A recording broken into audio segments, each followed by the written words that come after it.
حکایت از آدم و حوا سر می شود که بجای خدا به شیطان گوش دادند. آنها به اطاعتی کردند و مناسبت‌هایشان با خدا ویران شدند. آنها اولین شده گناه و نتیجه آن مرگ را از سر گذرانیدند. آنها بدنشان را با برگ‌های درخت پوشاندند، اما این لباس‌ها به خدا معقول نشدند. بجای آن او با آنها از پوست حیوان لباس پوشاند. خدا خودش بار اول حیوان را قربانی کرد تا شرمندگی آنها را پوشاند. آدم و حوا دو فرزند داشتند، قابیل و هابیل. قابیل از حاصل رویانیده اش قربانی کرد. هابیل حیوانی را کشته قربانی خونی آورد. خدا قربانی هابیل را قبول کرد، اما از قابیل را نه. چرا؟ چون که گناه مرگ می طلبد، ما را از خدا جدا می کند و باید در عوضش حیات داده شود. قابیل از حسد هابیل را کشت و آدمان زیادی را به راه بدی روانه کرد. بعد صدها سال احوال چنان بد شد که خدا به خلاصه آمد که هیچ کس لایق زیستن نیست، هیچ کس غیر از نوح و عائله‌اش. خدا به نوح فرمود که کشتی سازد و با این کار چنین خبر را رساند: جزای گناه ناگزیر است و یگانه راه خلاص شده رحم خدا را گرفتن کشتی است. آدمان نوح را مسخره می کردند تا دمی که باران بارید و آب همه جا را پوشاند و آدمان به این تیار نبودند. آبخیزی تمام آدمان و حیوانات را کشت. تنها نوح، عائله‌اش و حیواناتی که خدا به کشتی آورد نجات یافتند. بعد ابراهیم پدر ایمان آمد. خدا با او گفت که پسرش را بر کوه قربان کند.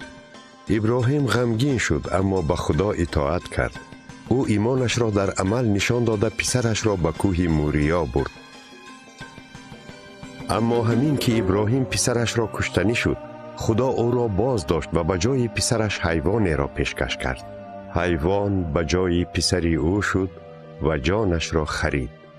400 سال گذشت و خدا موسی را فرستاد تا خلقش را از مصر بیرون آورد. فرعون شاه مصر این را نمیخواست و خدا او را با 10 بلا جزا داد. هنگام بلای آخرین خدا فرشته مرگ را فرستاد تا یکم پسری هر عائله را کشد. به خلق فرموده شد که بره کشته خونش را به پهلودری ها مالند. فرشته خون را دیده میفهمید که بچه های این خانه با قربانی خلاص کرده شدند. یهودی یا مصری، غلام یا آزاد، اگر به خدا گوش کنند فرزندانشان نجات میافتند. وگرنه آن شب پیشگویی موسی اجرا شد و در مصر در هر عائله‌ای که مرحمت خدا و قربانی را رد کرد آه و ناله بلند شد. دیرتر موسی به خلق تورات را داد که خدا در آن راه پوشاندن گناه آدمان را بیان کرده است. گناهگار حیوانی را نزد کاهن آورده، چون رمزی به حیوان گذشتن عیب و گناههایش دستانش را به سر آن میماند. بعد حیوان قربانی کرده میشد، خونش میریخت، گناههای شخص رو پوش میشدند. شاه داوود و پیغمبران به تورات پیروی میکردند، اما در فکر بودند آیا خون حیوانات حقیقتا گناه ها را روپوش میکند یا آنها رمزها بوده به آینده اشاره میکردند. داوود آیید شاه مسیح می آمده پیشگویی کرد.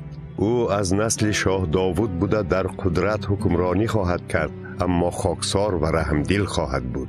این مسیح بی گناه، بی عیب، کامل، پاک خواهد بود. او عذاب کشیده می میرد و قربانی حقیقی می شود. او قربانی بزرگ می شود. عیسی در عاقل زاده شد چون که برایش خانه یافت نشد. او از اولاد شاه داوود اما کمبغل بوده، از باکره پاک زاده شد. چوپانان فلسطینی و خردمندان بای از شرق برای جلال دادن کودک آمدند که حقیقتا همان مسیح بود که نوشته ها آیید او گفتند. عیسی محبت، راستی، صلح را موعظه می کرد.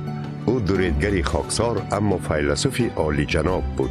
او درویگان را که به خدا نه به مراسم ها دقت می دادند عیبدار می کرد، اما او را بیچارگان، حلیمان، گناهکاران دوست می داشتند. او کر، کور، معیوب و دیوزده را شفا می داد.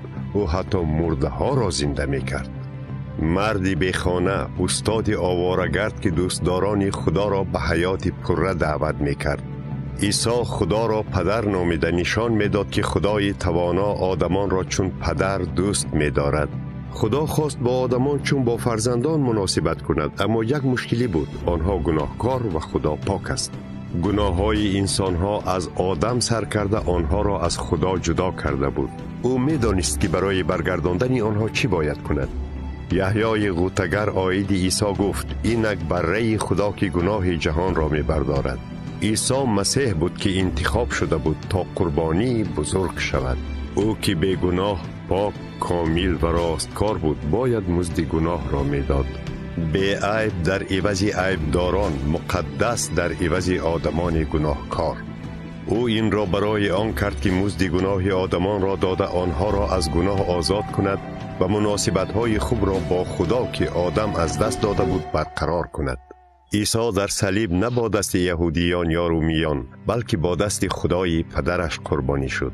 خدا عیسی را برای اجرای نوشته پیغمبران قربان کرد که او باید بره خدا شود که گناه‌های جهان را، گناه‌های ما و شما را می‌بردارد. اما بعد 3 روز خدا عیسی مسیح را زنده کرد، چون وعده برای کسانی که به او ایمان می آورند آنها نیز برای حیات ابدی زنده می شوند. بعد از آن عیسی به شاگردان وعده داد که برمی گردد، اما این دفعه چون داور و شاه. مسیح تحفه خدا به آدمان است تا در گناه‌هایشان نمیرند، از خدا جدا نشوند، بلکه با قبول قربانی او از نو به خدا مناسبت کامل داشته توانند. اما چون هر تحفه تا آن را نگیرید، آن از شما نیست.